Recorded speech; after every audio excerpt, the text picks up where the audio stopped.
11h26, um assunto que nós temos aqui insistido, porque ele é de extrema relevância, é a questão dos planos de saúde. Como você sabe, nos últimos tempos, os planos de saúde têm descredenciado associados, inclusive aqueles que estão em pleno tratamento de doenças graves ou já têm uma doença pré-existente.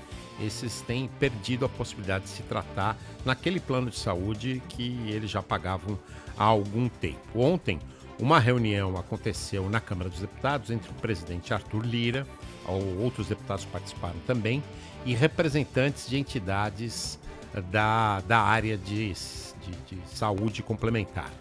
E teria sido feito um acordo, teriam chegado a um acordo de que nenhum dos cancelamentos dos últimos tempos teria mais validade. Eles seriam suspensos, os cancelamentos.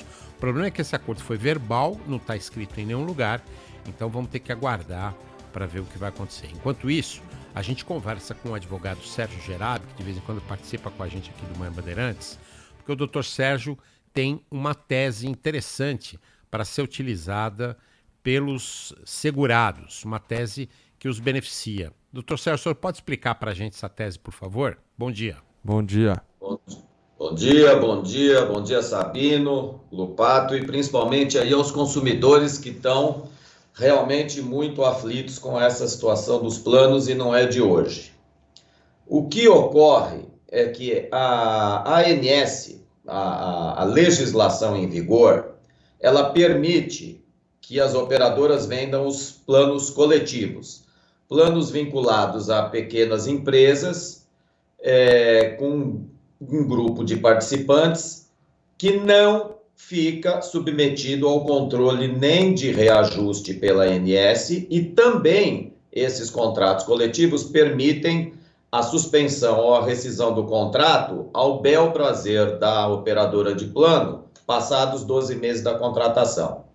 Ocorre que, acionada, a Justiça tem entendido o seguinte: esses planos vinculados a microempresas, a pequenas empresas familiares, o pai, a mãe, os filhos, o pai, o filho e o avô, planos que são feitos para fraudar um plano individual que deveria ter sido contratado, mas que as empresas não vendem mais e elas impõem ao consumidor que contrate um plano coletivo. Aí o consumidor vai lá, cria uma empresinha ou usa uma empresinha que está parada, põe nesse plano 2, 3, 5 vidas, se submete então à vontade da operadora e fica lá com um contrato no qual os reajustes não estão submetidos à ANS e muito menos a possibilidade de rescisão que fica ao bel prazer da operadora.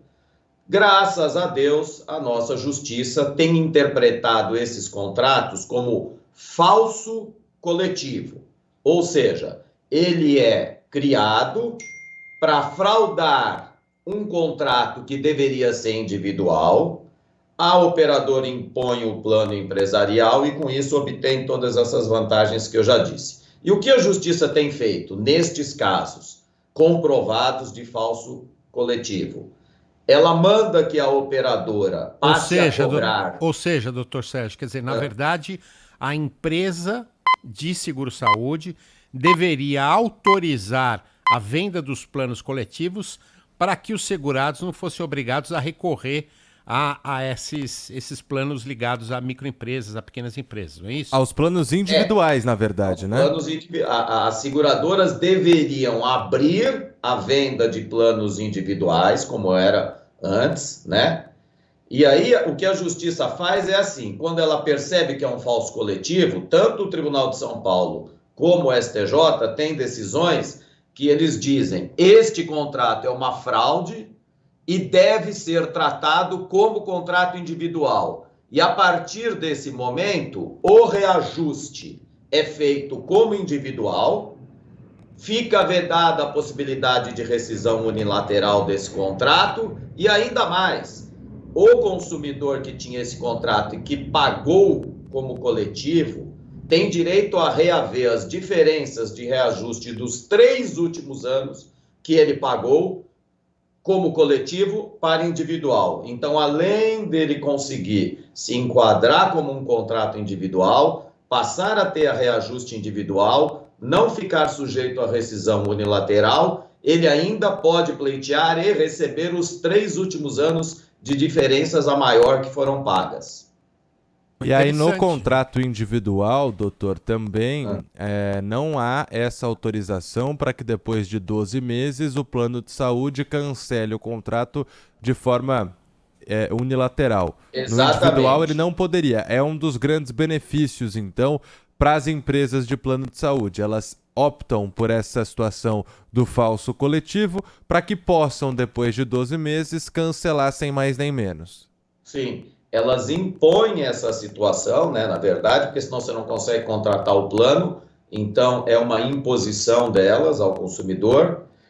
E um outro detalhe que eu queria colocar aqui de passagem é o seguinte: as empresas de plano de saúde, elas se intitulam seguradoras, seguro-saúde. Quando você faz o seguro do seu carro e você fica 1 ano sem utilizar o seguro, no ano próximo, o que acontece? Você ganha um desconto, tá certo? Ou seja, você recebe um bônus, um benefício por você não ter utilizado o seguro. Só que nos planos de saúde, embora se intitulem seguradoras, não existe esse benefício. Muitos consumidores, mas milhares, eu já fiquei vários anos da minha vida sem usar o plano de saúde, não fiz nem um exame de sangue. E chega na hora do reajuste, em vez de eu ser beneficiado com algum desconto, ou pelo menos ausência de reajuste, para me bonificar por eu ter favorecido o plano e não ter utilizado os serviços, não, você é punido com um reajuste de algo que você não utilizou. Às vezes as pessoas ficam anos ou fazem utilização mínima, um raio-x, uma consultinha que não custa nada. Então, essa política de incentivo, as operadoras de plano de saúde não praticam e teriam que praticar, porque o contrato ele tem que ser equilibrado. Então, assim, usei, vou pagar reajuste. Não usei, eu tenho que ter um benefício. Se não, é só em favor sempre das seguradoras. Bom, então, para isso, para a gente encerrar, a sugestão é que essas pessoas que estejam sofrendo esses reajustes, até mesmo esses cancelamentos, e que estejam ligadas a planos em pequenas empresas, né, que elas busquem a justiça para transformar esses planos em planos individuais. É isso, né? Exatamente. O critério básico é que seja um pequeno grupo, as pessoas da mesma família, vinculadas a essa empresa com o único propósito de obter a contratação do plano. Certo? Então, via de regra, são pessoas que não têm nenhuma relação com a empresa. Não trabalham para a empresa, não são funcionários da empresa. Muitas dessas empresas sequer emitem notas fiscais, estão até inativas. Elas existem só para conseguir um plano de saúde. Ok. Dr. Sérgio Gerabi, advogado especializado no assunto, explicando essa tese que pode ser um caminho para que as pessoas tentem melhorar essa relação essa relação sempre difícil, né, com as empresas de plano de saúde. Obrigado, doutor Sérgio. Obrigado. Bom feriado para todos. Bom feriado. Até logo. Obrigado pela oportunidade. 11h35, a gente vai